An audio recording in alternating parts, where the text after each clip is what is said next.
Semana Santa 2024, a última vitória. Terceiro dia, felicidade. Por Pablo Ali, pastor e jornalista, trabalha como redator e editor da ACES. Introdução. Ela tinha um sorriso melancólico. No quarto, um silêncio ensurdecedor era sentido. Foi uma experiência agridoce, um fogo gelado que penetrava nos ossos. Você nota algo estranho nessas frases? Sem dúvida, elas têm palavras contraditórias. Como seria um fogo gelado ou um sorriso triste? Impossível. Estamos diante de uma figura retórica denominada oxímoro, que consiste em complementar uma palavra com outra que tenha um significado contraditório ou oposto. Sem saber, talvez tenhamos a tendência de usar o oxímoro na vida diária. Nem é preciso dizer que ele é muito usado em poemas e textos literários. Quando tentamos unir ou relacionar as palavras felicidade e apocalipse, temos a nítida sensação de que algo não coincide. Poderíamos muito bem acrescentar este oxímoro à lista: felicidade apocalíptica. Como um livro pode ser feliz ao falar de dragões que atacam, taça da ira de Deus, bestas que perseguem e matam, tribulações, perseguições e martírios? Não existe uma forma lógica de pensar que o Apocalipse seja um livro tranquilo e aprazível, como os Salmos, ou com histórias agradáveis sobre Jesus, como as que encontramos nos Evangelhos. No entanto, existe felicidade no Apocalipse, e muita. Em todo o livro, aparece a palavra bem-aventurado 7 vezes. Sim, é o mesmo termo grego que Mateus usa nas bem-aventuranças, no capítulo 5 do seu livro. Eu os convido a ler essas 7 bem-aventuranças apocalípticas e descobrir em cada uma delas uma mensagem de ânimo e conhecimento para nossas vidas. Por isso, hoje, desde a longínqua ilha de Patmos, esta mensagem atravessa os tempos e chega até nós. Desenvolvimento. 1. A felicidade ao estudar a Bíblia. Apocalipse 1, versículo 3. O imaginário coletivo popular pensa que a felicidade é viajar, ficar relaxado no sofá da sala assistindo Netflix ou deitado na cama se atualizando nas redes sociais. Mas felicidade em estudar? Sim, não se trata de uma atividade acadêmica para fazer uma prova, mas de um exercício diário, pessoal e vital para a vida cristã. Um dia em que não abrimos a Bíblia é um dia em que não ouvimos a voz de Deus para nos guiar e encorajar. Abrir a Bíblia é como abrir uma janela para a eternidade. Não devemos desperdiçar esse enorme privilégio. Na época de João, nem todos tinham acesso físico a um exemplar dos rolos sagrados. Ao frequentar a sinagoga, a pessoa designada lia uma parte da palavra de Deus. Por isso, a primeira bem-aventurança está no singular, feliz o que lê, e as próximas no plural, os que ouvem, os que guardam. Mesmo que poucos pudessem ler, todos podiam ouvir, entender e obedecer. Hoje não temos essas restrições. Todos nós temos acesso a um exemplar da Bíblia, mesmo que digitalmente. Mas esse privilégio envolve uma grande responsabilidade. Não é suficiente conhecer o conteúdo das Escrituras. A felicidade também está em ser obediente ao que ela diz, tal como apresenta Lucas 11, versículo 28. Bem-aventurados os que ouvem a palavra de Deus e aguardam. Vamos ler o livro do Apocalipse e ser felizes. 2. A felicidade do dever cumprido. Apocalipse 14, versículo 13. Se antes falamos sobre o oxímoro, este texto poderia muito bem ser enquadrado dentro do que chamamos de paradoxo, ou seja, uma frase ou ditado aparentemente contrário à lógica. O texto diz que os que morrem são felizes, mas claro, não se trata de qualquer morte. Diz os que morrem no Senhor, e mesmo que a morte seja algo triste, não é uma tragédia final para uma pessoa que morre pronta para ir para o céu. Como Paulo disse, o viver é Cristo e o morrer é ganho. Filipenses 1, versículo 21. Essa bem-aventurança se enquadra no contexto das 3 mensagens angélicas e se refere àqueles que já cumpriram sua obra nesta terra. Quando isso acontece, a providência divina decide que eles descansem, sabendo que em breve ressuscitarão. 1 Tessalonicenses 4, versículos 13 a 18. O texto diz que eles são felizes porque seus trabalhos cessarão, mas suas obras continuam com eles. Claro, isso não significa que essas pessoas justas continuarão a viver em algum lugar depois de morrerem. Não, a Bíblia é muito clara sobre o estado dos mortos. Nada sabem, estão dormindo, perecem totalmente, seu corpo, sua alma, tudo. E os justos ressuscitarão quando Jesus voltar pela segunda vez.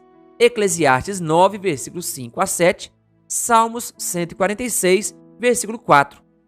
Que suas obras o sigam faz referência ao bom legado e à saudável influência que essas pessoas deixaram com suas vidas e seu ministério. E ao morrer, continuam sendo lembradas dessa forma.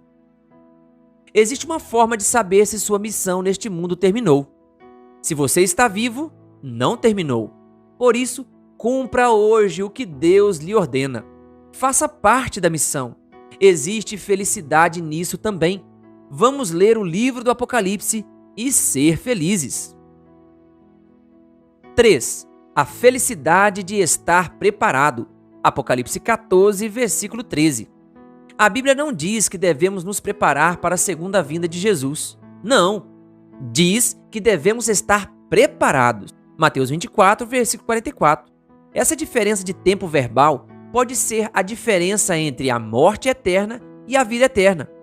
Tanto em Apocalipse como em Mateus 24, Jesus adverte que virá de surpresa como um ladrão. Note que interessante o simbolismo. Embora em outras partes da Bíblia o ladrão seja identificado com Satanás, aqui ele é usado como um símbolo de Cristo, devido à sua aparição repentina.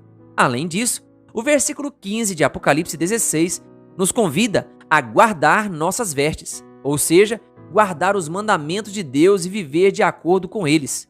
Por isso devemos vigiar, ou seja, ficar atentos e vigilantes. Essa ação envolve estar com a luz da vela e acordados durante a noite toda. Nessa batalha espiritual, não podemos dar vanguarda. Devemos ser vigilantes e não podemos adiar nossa preparação. Ela deve ser feita hoje, agora. Não devemos ser como o servo da parábola que dizia: "O meu senhor tarde virá". Esse raciocínio lhe dava luz verde para ter um estilo de vida distante dos princípios divinos. Mateus 24, versículos 45 a 51.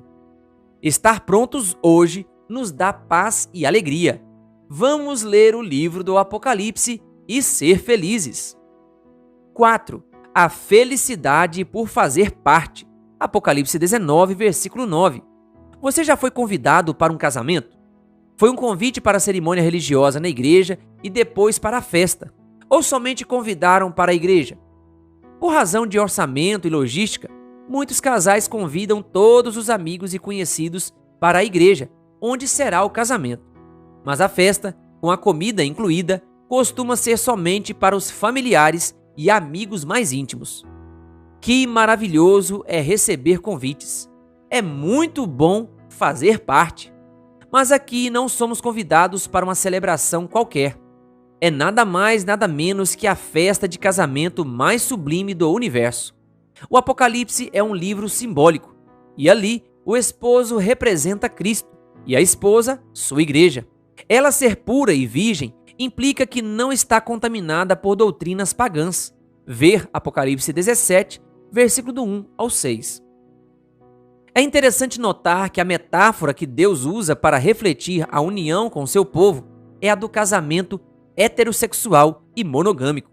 E isso não somente tem relação com Gênesis 1 e 2, mas com toda a Escritura.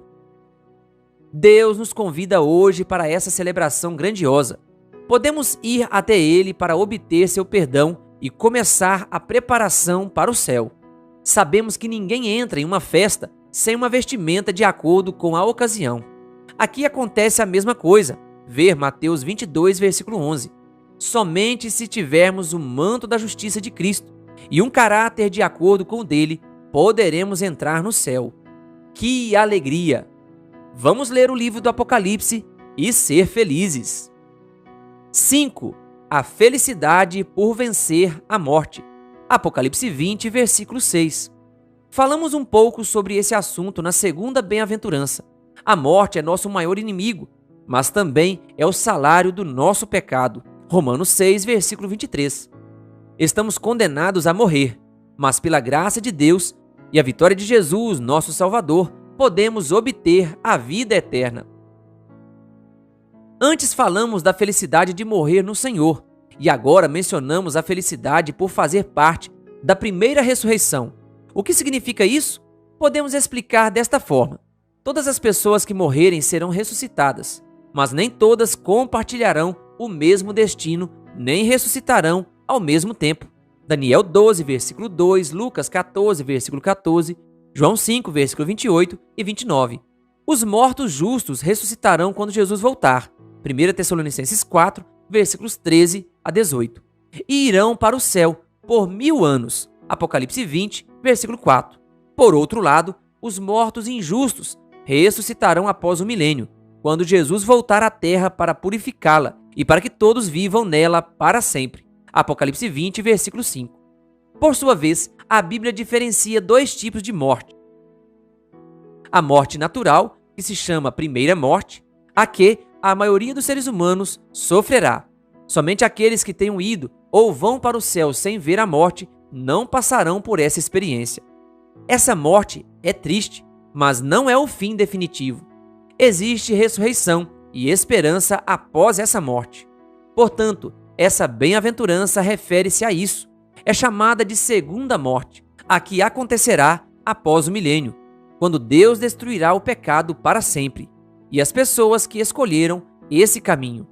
Após essa morte, não existe mais ressurreição nem esperança. Por essa razão, Apocalipse 20, versículo 6 diz: Bem-aventurado e santo, aquele que tem parte na primeira ressurreição. Sobre estes não tem poder a segunda morte, mas serão sacerdotes de Deus e de Cristo, e reinarão com ele 1000 anos. Que felicidade saber que Deus solucionou nosso maior problema e que, graças a ele, venceremos a morte. Vamos ler o livro do Apocalipse e ser felizes.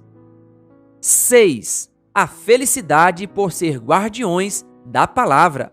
Apocalipse 22, versículo 7. O último capítulo da Bíblia traz consigo as duas últimas bem-aventuranças.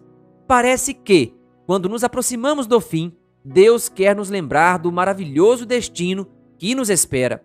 Após reafirmar que as palavras da Bíblia são fiéis e verdadeiras, argumenta-se que a felicidade está em guardar as palavras que Deus revelou.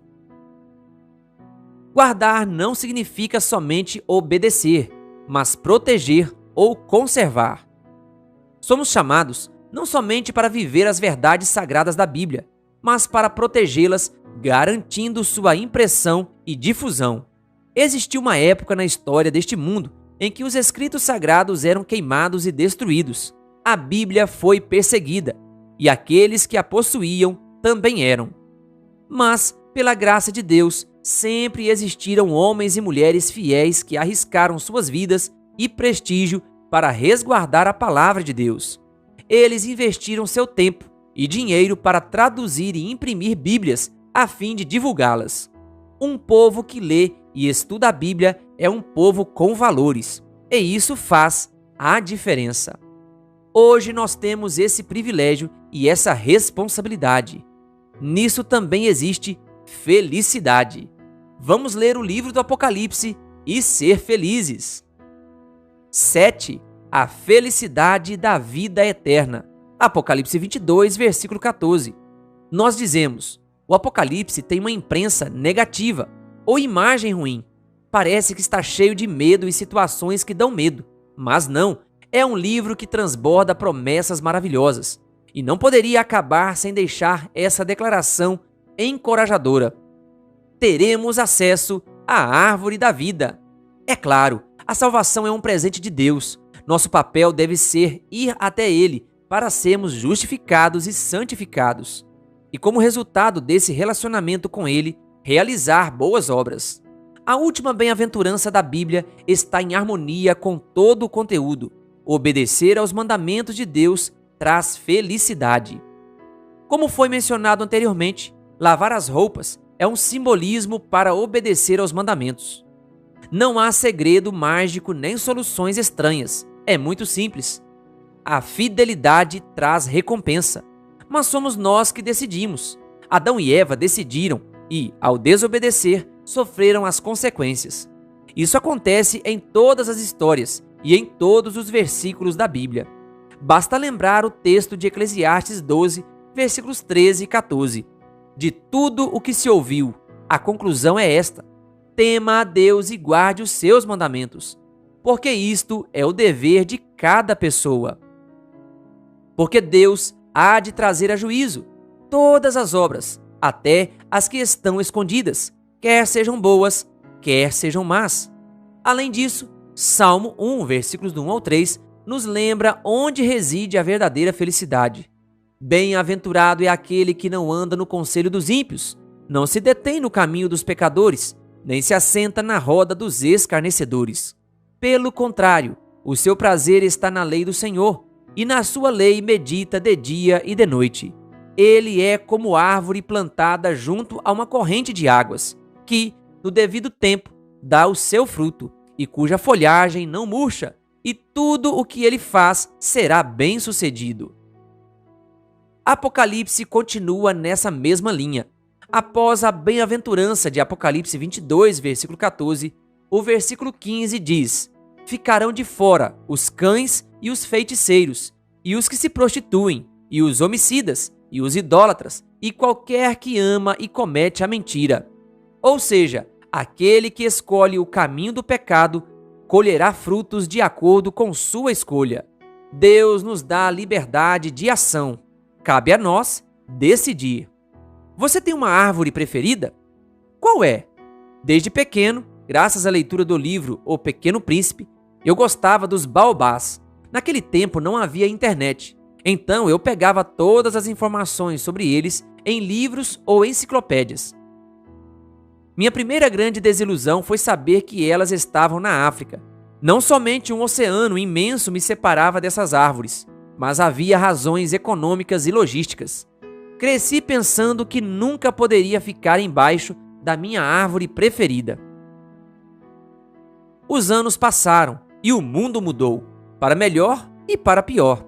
Por meio da rede das redes, consegui não só mais informações sobre essa árvore, mas fotos e vídeos. Agora, os baobás parecem estar mais perto e reais. As voltas da vida e as viagens a trabalho me levaram à África do Sul em um frio mês de julho. Ali, ao visitar o Parque Kruger, renasceu a esperança. Por fim, conheceria a árvore da minha infância. Mas não foi possível. Os baobás estavam a mais de 400 quilômetros de onde estávamos. Alguns dias mais tarde, ao visitar o jardim botânico daquele país, tive uma grata surpresa. A estufa do lugar tinha um baobá. Apenas um, mas com isso eu realizava o sonho da minha infância. Por fim, estaria perto da minha árvore preferida. Entrei e não havia ninguém no lugar.